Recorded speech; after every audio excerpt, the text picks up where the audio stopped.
An innocent game, my dear Atticus. Your games suck. Check. Nate. Poor Atticus Doom. Or is it A.J. Malum? What are you, my sweet? A petty thief who stole something they shouldn't have from a cosmic god? The Necromagus Prime? A private investigator? At least not a goth farm goat.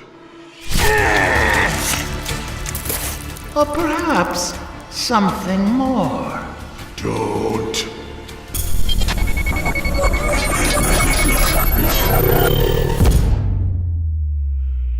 Shit.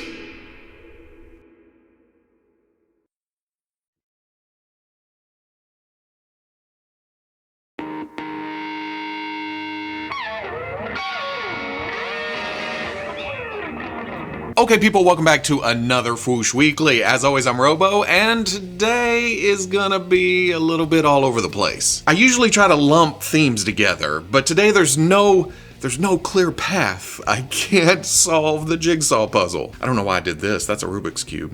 Puzzle would be...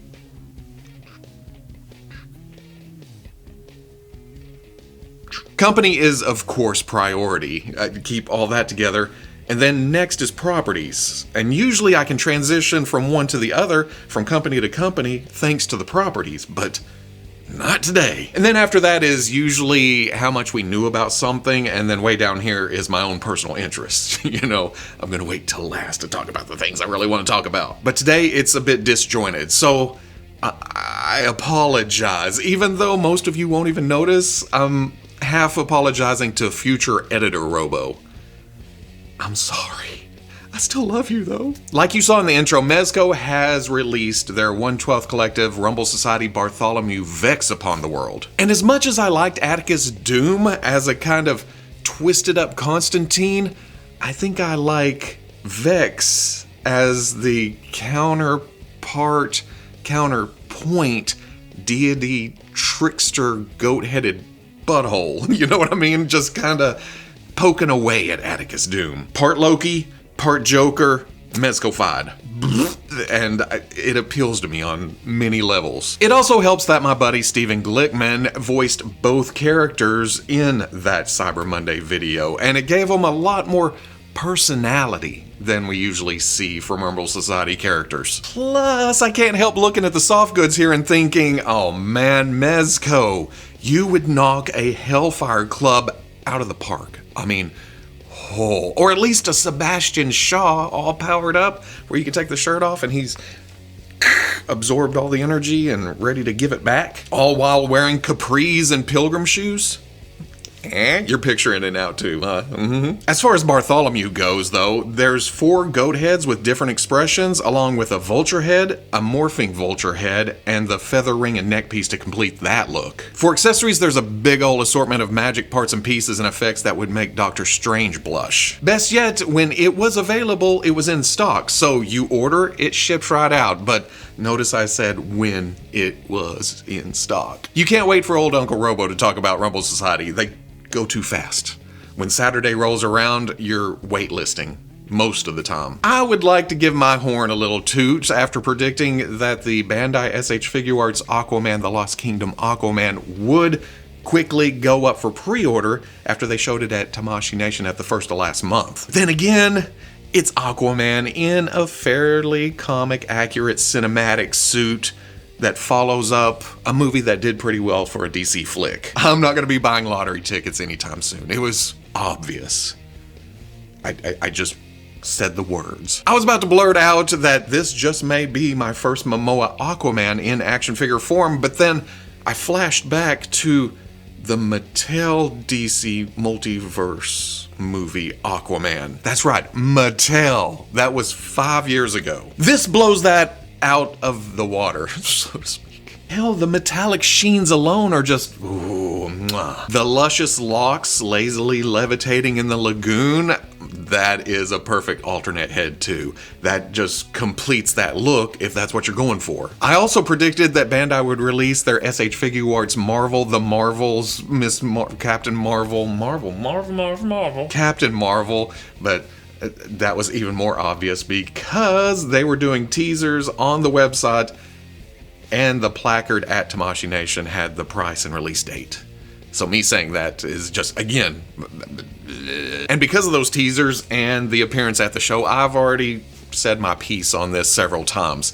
It looks okay. It is not great. The likeness is better than the first version, but I don't think it's as good as the Marvel Legends. I said all that based on the teaser shots. We get to the promo pics and somehow I like it even less. The power add-ons and the glowy-eyed head do save it a little bit, but again, I'll just pay $25 for the Hasbro version and go along my merry way. Plus, I get to display that with Monica and Kamala.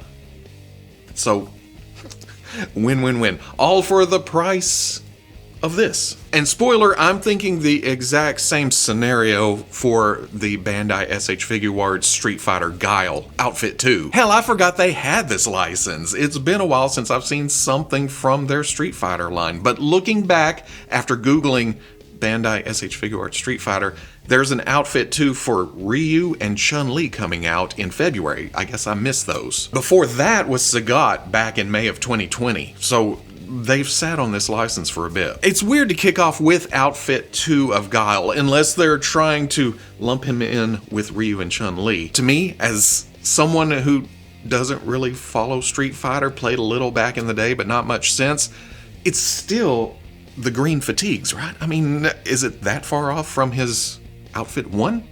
Is it because of the brighter green? This is just darker green? Or are they trying to separate it from the Jada Toys Guile that was shown back at San Diego Comic-Con, who does have those brighter greens? And since I bring that up, like Carol, I will probably just go with the Jada Toys because it's cheap and easy. And I mean cheaper and easier to get, on top of being just as fun from my experience of messing with the older S.H. Figuarts Street Fighter figures. Plus I need a second Jada Toys Guile for a custom that I've been planning for 20 years, and the Soda Guile was too big. Remember Soda Street Fighter? Yeah, that's going back. This is super nice. This is super detailed, and it is super articulated. If you're collecting the imports, here's a guile to go into that display. Street Fighter is a nice segue into the repaint portion of this weekly. Here is the Jada Toys Paul Mart store exclusive Ryu. When I first saw this, I thought, Paul Mart store? I have heard of this website. In fact, I think for a time they were getting some stuff early. And that's how I would hear of it. It's like, they got what? Click, click, click, click. It's just an odd choice for an exclusive, you know what I mean? And that's not me taking anything away from the store or the owners or the customers, but you gotta admit, when you first saw it, it seemed a bit fishy. But no, I asked Veebs and he did confirm with Jada that this is legit. This is an exclusive Ryu for Paul Mart's store. Remember when I used to make jokes about Best Buy getting Marvel Legends exclusives or Star Wars Black Series exclusives? And I was like, well, what's next? PetSmart or Foot Locker? We gotta go all over town looking for all these figures? This feels kind of like that. Or it's like going to a coworker's house, an acquaintance's house, and seeing a figure you've never seen and saying, where'd you get that? And they're like, oh, me and the company struck up a little deal for an exclusive that I'm offering. You want to come back in the garage and check them out? Believe me, I know it's way more involved than that to get a store exclusive. It's just Paul Mart store exclusive variant Ryu. And as far as the figure goes, I do like it in gray. But again, I don't know a lot about Street Fighter. I can just go, hey, I like gray. I like Ryu. I like that gray Ryu. So congrats to Paul Mart store. That's a big step. Weren't we just talking about the cartoon color variant for the Threezero MDLX Transformers Megatron a few weeks ago? Turns out that was a very limited run for a very limited event, I think. I don't know. I never saw it go up. So Gone. I never had a chance. For this G2 repaint Megatron, it says kind of the same thing. It's listed as selected regional distribution partners and at Threezero store Winterfest online event page starting December 21st. Thankfully, I'm not too interested in this. I'm not a G2 kind of guy. I don't have any connection to the Green Goblin camo, although I can wrap my head around Megatron transforming into a tank instead of shrinking down to a gun to be held by all his lackeys and minions and fellow Decepticons. I think that is what sticks out at me on this figure, though. I cannot help it. Like I rambled on about with the comic book version, they had changed the chest piece to be flatter,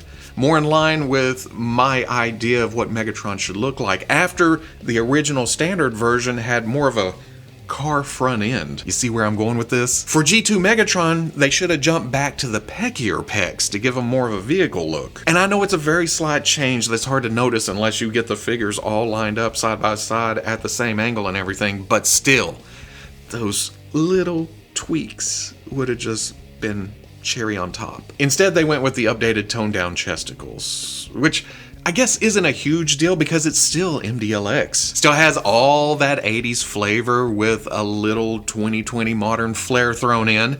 It's got the beautiful paints, the super articulation, some die casts. It's still an awesome looking action figure. I'm just calling it like I sees it. I will point out that this is the third repaint of Megatron in a short span of time, but they are splitting it up a bit. There was Sideswipe just a while back, a month or two. And looking that up by typing in Threezero MDLX Transformers, there's been 4 repaints of Optimus Prime, but it's not like other companies don't do the same thing. It's there. It's canon. Canon. But again, those were spread out too. They had figures in between, including Starscream, who we all expect to be repainted a time or 6. One more set of repaints. Here is the Hasbro Star Wars Black Series Target exclusive Phase 1 Clone Lieutenant and 332nd Ahsoka Clone Trooper 2-pack. I guess I could have just said, hey, here's a Clone 2-pack at Target, and then you look at the picture and think, oh yeah, there's that one, and there's that one. But no, I had to read the title because they made it so long and I topped it out, so can't let all that work go to waste. The Lieutenant looks like a nice upgrade over the one we got years ago, but is it missing the 4 dots over on the left side? Or is it something else? Mislabeled, or it should be in another faction? Something else? I don't know. I feel like I'm getting rustier and rustier with clones as the years go on. I do believe the Ahsoka clone was a Walmart exclusive the first time around. It's a good thing they're getting these back out there for people who missed that as a Target exclusive. It does look like the paint's cleaner on the new one, so it feels more like a different member of the 332nd. I have a couple of those and then a whole lot of other clones on the shelf, so when I saw this I thought, this picture's awesome. At attention with the legs like that, I don't know why, but for the most part, I thought, okay, I can pass. But then after I heard it went up for pre-order for $24.99. Yes, you heard that correctly. $24.99, and then sold out in about 10 minutes. I was kind of pissed off. I wanted those. Why can't I get one? Oh, Clone Trooper repaints, how quaint. How much? What? Why hast thou forsaken me? That price can't be right, though. But we've seen that a couple of times this year. The one I remember is the $11.99 G.I. Joe Grunt that I could never find or catch online until they corrected the error. So maybe this is that situation? It'll sit there staring at me, mocking me for $24.99 until I actually see one, and then $49.99. Because that's how my luck goes. Or maybe they look at this as, it's just a couple of repaints. $24.99 sounds like a hell of a deal. But I do. That ain't happening. Should, but... McFarlane Toys Warhammer 40K. What can I say? I know nothing about this property other than they look like big, burly, bulky, brawny bastards in armor. Amazing looking armor. And I know, I could go watch a video on YouTube that will quickly bring me up to speed on the rich and convoluted history of this franchise, but I don't wanna. I don't buy very many of these. I look at the pictures and think, you know what, that's neat, and that's neat, and when they do catch my fancy, I go, oh, okay, I may get that to use over here as this, an alien for my X-Men, or a big armored guy to paint in R2-D2 colors, or something. But other than that, I have no interest. I admire from afar. I window shop. I can appreciate the ability to take what is essentially the same basic shape over and over and make so many different factions. That sounds like I'm shitting on it, but it's not. That is a talent. That's a skill. Take this Ultramarines Terminator. This is what I think of when I think of Warhammer 40k. The big blue armor. This, to me, in my own headcanon, is a righteous grunt. They believe in what they're fighting for, and they just get out there and lay waste. Then there is the Regal Red World Eaters Corn Berserker. I say Regal because, well, the red, and then the horn wing things up on top, and then the gold trim. That to me is Regal. That, in my backwoods sensibilities, that is kingly. And that's corn spelled Khorne. You do not know how many times I've said Corn Eaters World Berserker, because corn sounds like food. You put eaters in that same title, and... But out of this batch, the Space Wolves Wolf Guard is my favorite. He's the outcast, that rogue group that does not care for authority. I just like that 80s action movie background extra vibe. And as we've seen with a lot of McFarlane Toys Warhammer figures, there's also grayscale artist proofs for each of these. The Space Wolf gets a new head, an older member of Rancid with an eye patch. The crazy Cobb consumer gets unmasked to reveal an alien type look. But the Ultramarines Terminator may prove me wrong. I'm not really noticing any differences between the two figures here other than the name. This is the Ultramarines Terminator. This is the Adeptus Astartes Terminator. I don't know. But this was the first one to sell out. So I am expecting a lot of kick-ass repaints on my timeline at some point. Show me all the repaints. Jumping all the way back to DC, look, it's Superman with a smile. I feel like I'm gonna be hit by a bus or something tomorrow. Or this is karma for the November I had, because that was absolute crap. This is the initial mood-lit, pretty promotional picture for the McFarlane DC Multiverse Classic Superman. And how long have we been asking for a smiling head? Or at least, how long have I been asking for a smiling head? And not just from McFarlane, any of the companies doing Superman. It feels like it's been a while, and if it has, it wasn't that great. I look at this picture and think, you know what?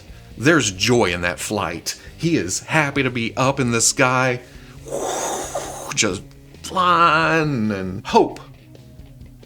Not only that, the baby blues and the bright yellows and reds makes me think that this may finally be the one to knock Action Comics 1000 Superman off my main display. Don't get me wrong, the belt is off because of the Page Punchers reuse, but with this line, I've just come to expect classic goodness, little modern flair. Oh, and I'd probably replace the cape with something soft goods, because that skinny, twisty cape. Although someone mentioned that it does look like a Legion of Superheroes Superboy, and maybe it won't be knocking that Superman off the shelf because it'll go beside him as a Superboy type. Because I don't have the Page Punchers, but from what I hear, it is smaller, working more into what I think of when it comes to Batman size, and I like my Supermans a little bit bigger and bulkier, so this is a lot of planning going on for something that hasn't even been shown in full yet. I can only talk about what I see in front of me, and I like what I see. To wrap things up for this week, there is a new Furay Planet pre-order. Now, you know I love my Star Wars and my Marvel and my DC, but I have a soft spot for original characters, especially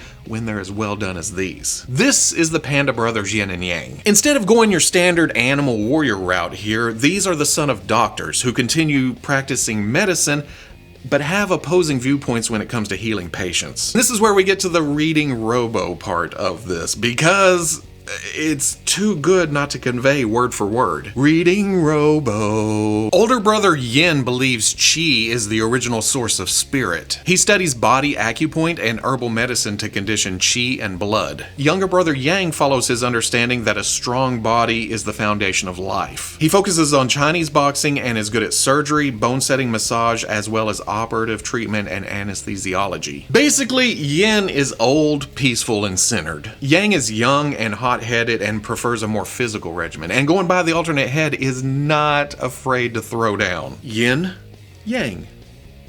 And I love that they also represent that in the physical characteristics. It's just one of those I didn't know I needed it until it existed type things. These are available individually or as a set. The links are in the description. And that's all I have for this week.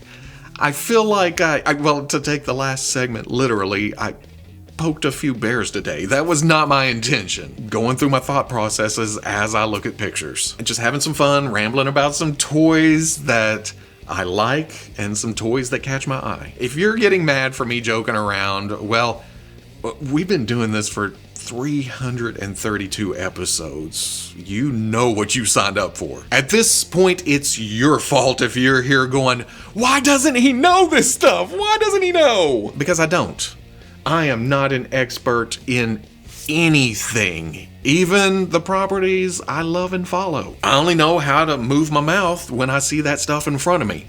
And even then, you see how much my videos are edited. I'll record an hour and a half just to get 20 or 30 minutes of, I was gonna say good video, but that's up for debate. I could double the length of any video I post with outtakes at the end. But I love doing it, and that's the name of the game, right? Finding something you love, something that brings you a little joy in this dank dark world, and sticking with it as long as you can. All we can do is hope for a little bit of that feel good, and it helps us deal with the rest. It's easy to say that this doesn't matter. In fact, sometimes when I see somebody going really off the rails, that, hey, toys aren't that important. But in a lot of aspects, they are. That 10 or 15 minute distraction from the real world, a lot of people need that in their lives. That is important, and don't let anybody tell you otherwise. Because they will. Believe me, I've had some shorts get some traction over the past few months, and it brings the biggest shithead posters that do not understand, just miserable in their own little realms. And I'm like, go do that somewhere else. I'm over here enjoying. So don't be a true fan. Don't be a die-hard collector. Be an enjoyer, because that's what's gonna matter in the long run. Not how much you know or how much you argued online. It's how much you put in here.